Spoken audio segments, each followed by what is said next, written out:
د هیلو وړانګه رادیويي ډرامه د ټولو د کامیابی او خوشحالۍ ملګری.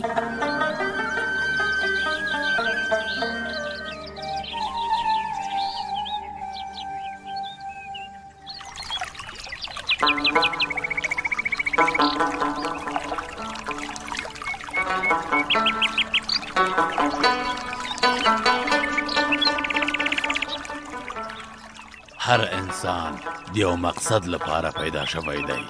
د مقصد د ترلاسه کولو لپاره باید هڅې وشي، خو غوره به دا وي چې د هڅو په درشل کې مخکښ واوسو.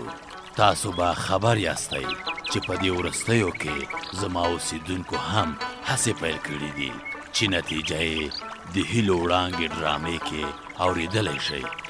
لکه کاکا خوشحال چې په خپل کور کې ټولنیزه او فرهنګي ټولنه جوړه کړه. زما په ځینو برخو کې د پاکو اوبو کوهیان جوړ شول. ځینو ځوانانو د منډې سیالي جوړه کړه او داسې نور.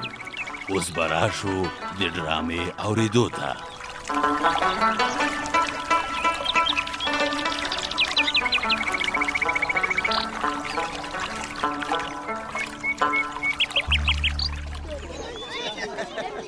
سودا واخلي سودا په خوخه پرزا په بیا د ارزانه بیتاوانا د میګو په وړیو د چرګو په اګیو په ماتو ګډو لوخو په نغدو پیسو ګیو راځي سودا واخلي راځه یالا لیلام دی.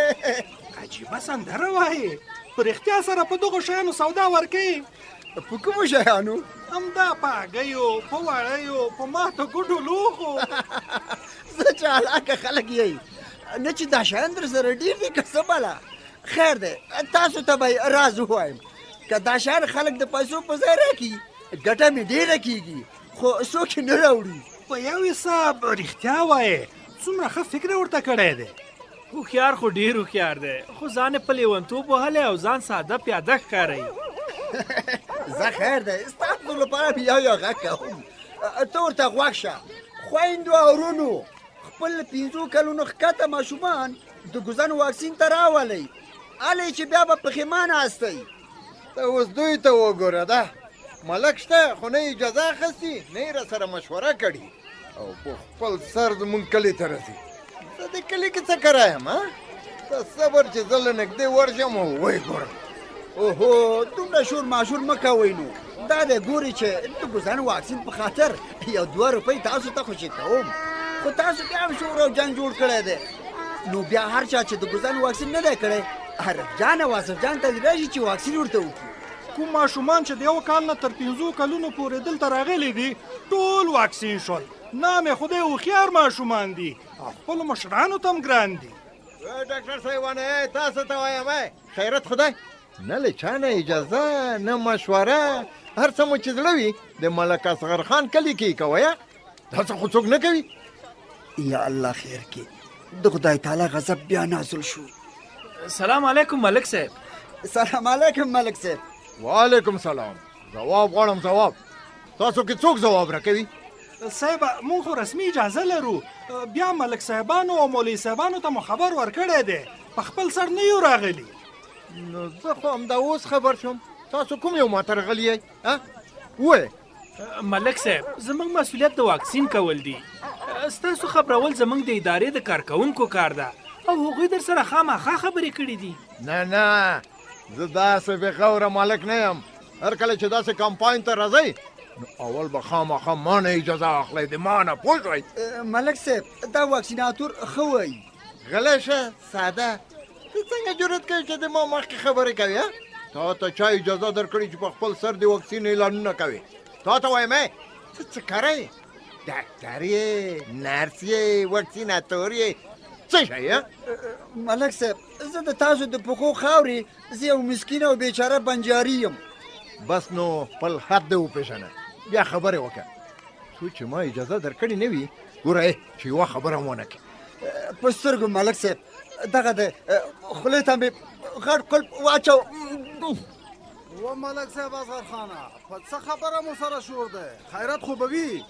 و مولوي صاحب عبدالواسع ته دا وګوره په خپل سر راغلي واکسینونه یې شروع کړي دي. هرې دروازې ته ولاړ وي له ښځو نه پوښتنې کوي. دا زمونږ وظیفه ده چې د هر چا نه پوښتنه وکړو. کوم بد کار خو مو نه دی کړی. ښه کار مو نه دی کړی.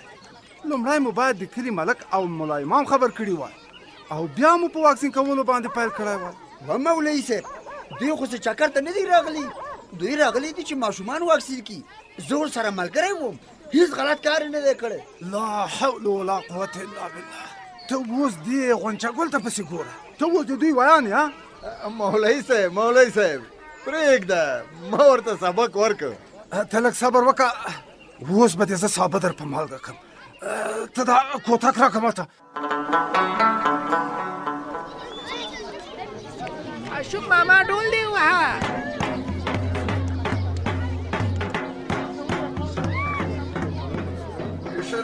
مشرانو او د قدر وړ حاضرینو تاسو ټولو ته سلام. وعلیکم السلام. ستړي مشئ.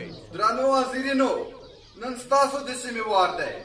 زه او زما دوستان راغلي یو چې تاسو ته ډالۍ درکړو. وارخطا کېږئ مه. تاسو لومړی زموږ میلمه سره اشنا شئ. غبار صاحب د کلي د کلینیک د لابراتوار مسؤل دی او په پاکۍ او نظافت مین انسان دی. نن تاسو سره مهمې خبرې لري چې باید یې در سره شریکې کړي. خبرې واورئ او پرې عمل وکړئ تر څو تاسو ته جایزې درکړي چې تش لاس کورونو ته لاړ نه شئ. دغه دی دام تاسې او دام د قدر وړ غبار صاحب په افتخاري لاسونه وپړکوئ.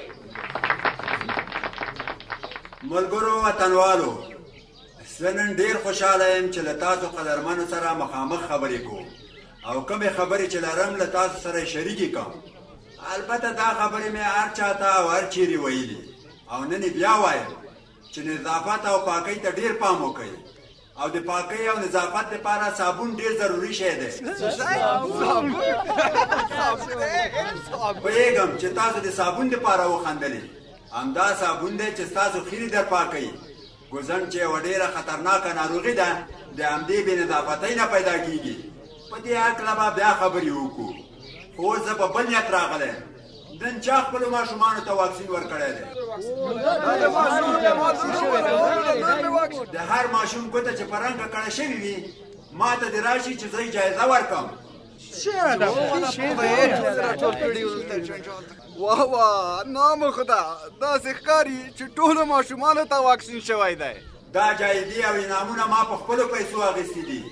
زه یو عادي مامور یم. که مې ډېره وسه درلودی نورې جایزې مې اخیستې. وایم کور دې ودان غبار صاحب.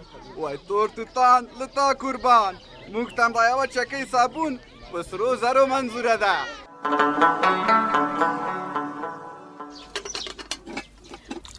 غونچه ګله چای دې ونیسه چې سړېږي. دام ګوړه. ملک صاحب حضرت خانه سلامت اوسئ. رښتیا والکه غونچه ګله خبر شوم چې ملک اصغر خان سره د شور کړی.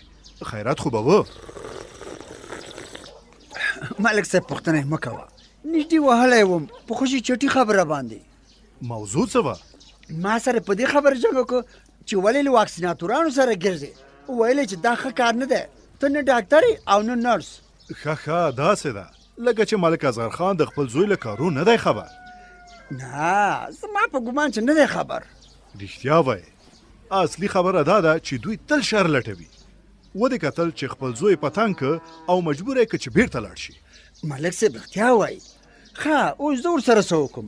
زه ګمان نه کوم چې نور به ما خپل کلي ته پرېږدي. نه بابا هېڅ خبره نشته. بېغمه ورځه. بله خبره دا ده چې موږ ته ولسوالۍ کې وظیفه راکړل شوې ده چې تل د واکسین له ټیمونو سره مرسته وکړو. نه دا چې مشکل ورته جوړ کړو او څوک چې ورته ستونزه جوړوي نو جرم کوي باید ځواب یې ووایي.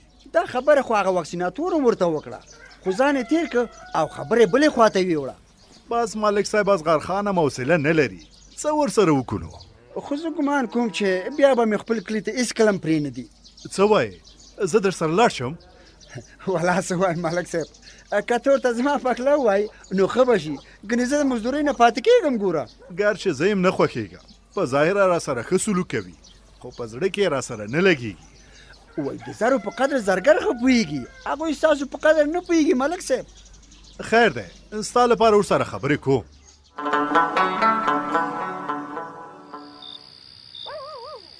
وی مورې مړ شوم اخ ټول ځان مې درد کوي، څنګه وکمه؟ جان مور دې در نظر شه، تا سره څه وکم؟ تل مردار خوري کوي او هر څه دې چې مخې ته راځي خوري یې، نه یې ګورې چې پاک دي که ناپاک؟ څه مې نه دي خوړلي، نه پوهېږم چې ولې ناجوړه شوم. زما خو باور نه راځي، خامخا دې بیا ناپاکه شیان خوړلي دي. د خیالي پلاره خیالي ته غږ نه کم چې ډاکټر ته یې بوځي؟ هغه کمبخت هم دا اوس له کاره ستړی ستومانه راغی، ټوله ورځ د پولیو د کمپاین موټر کې ګرځي او نارې وهي. خیر دی زه یې پخپله بیایم، اوس دومره ښه شوی یم چې دا واړه کارونه پخپله وکم. نو بیا زم در سره ځم، د یو نه دوه ښیو. خیالي دی لکه چې خوب نه درځي والکه خیالي. په دې هلک بیا څه شوي چې نالښتونه کوي؟ خوب ته مې هم نه پرېږدي. وهلکه شمسه مریض یې؟ بیا د ناپاکه شیان خوړلي یا؟ نه لالا هېڅ څه مې نه دي خوړلي، یو واره ناجوړه شوم. مورې څه پېښ شوي؟ وایي ټول ځان مې درد کوي، سره تبی ده. وی یو رقم بې حاله یم، سره تبه مې ده. خدای دې خیر کړي. و رښتیا څو کلن شو شمس؟ ولې دې پوښتنه وکړه؟ همداسې تازه شپږ کلن شو. خدای مه کړه ګوزڼ نه یې وهلی. خوله دې په خیر خلاصه که، دا ته څه وایې؟ خدای دې دښمن په ګوزڼو وهي. 2 ورځې د واکسین په کمپین کې وګرځېدي، اوس درته سردردم ګوزڼ ښکاري. بیخ دې شین شه په دې ناقابله ډاکټرۍ. پلار جانه زموږ کلیوال یوسف چې خپله کیسه کوله نو د ناروغۍ نښې ټولې د شمس په شان وې. بله دا چې شمس ډېر مردار خور دی ځکه مې پیشک راغی. خدای دې نه کوي. وا د خیالي پلاره که په رښتیا داسې وي خاورې مې په سر شوې. هله نو پاڅېږه چې ډاکټر ته یې بوځو. هله ولې ناست یې؟ منګی یوه ورځ ماتېږي، هر وخت چې وي دا هلک مو په غم اړه وي، د هېچا خبرو ته غوږ نه نیسي، څه چې زړه غواړي خوري. هله نو ځان تیار کړي چې ډاکټر ته لاړ شو. سمه ده دستي تیارېږو. ودرېږئ چې زم ځان تیار کړم. تاسې ولې ما ډاروئ؟ وزیري که تا ګوزڼ وهلی یمه؟ پلاره دی څه وایي؟ هله خیالي زویه شمس دې په اوږه واړوه چې ځنډ نه شي. په اوږه خو نه کېږي خو په شا به یې کړم. د خیالي مورې پیسې هم در سره واخله، داسې نه شي چې ښار ته مو ونه لېږي. خدای دې نه کوي. سمه ده اخله مې. لرې شئ لرې شئ چې په شا یې کړم. د دې خوا څه مصیبته. کښېنه چې په شا شم درته. صحیح شو. کرار چې هلک ژوبل نه کړي. ودرېږه چې څادر مې په سر کړم. دروازې ته کلوپونه واچوئ، معلومه نه ده چې څومره وخت مو تېرېږي.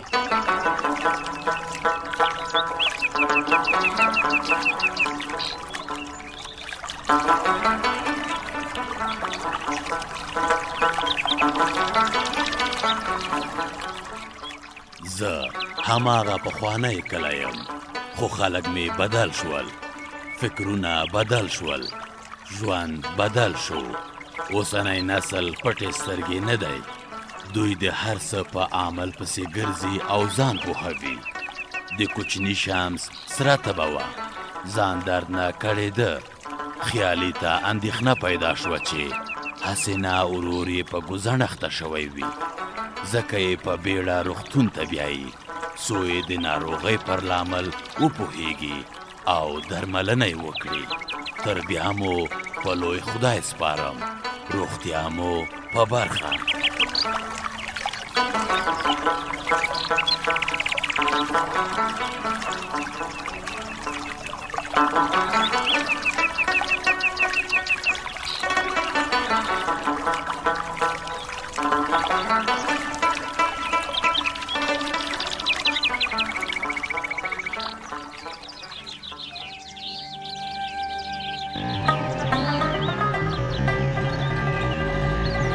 د هیلو وړانګه رادیویي ډرامه د ټولو د کامیابی او خوشحالۍ ملګری.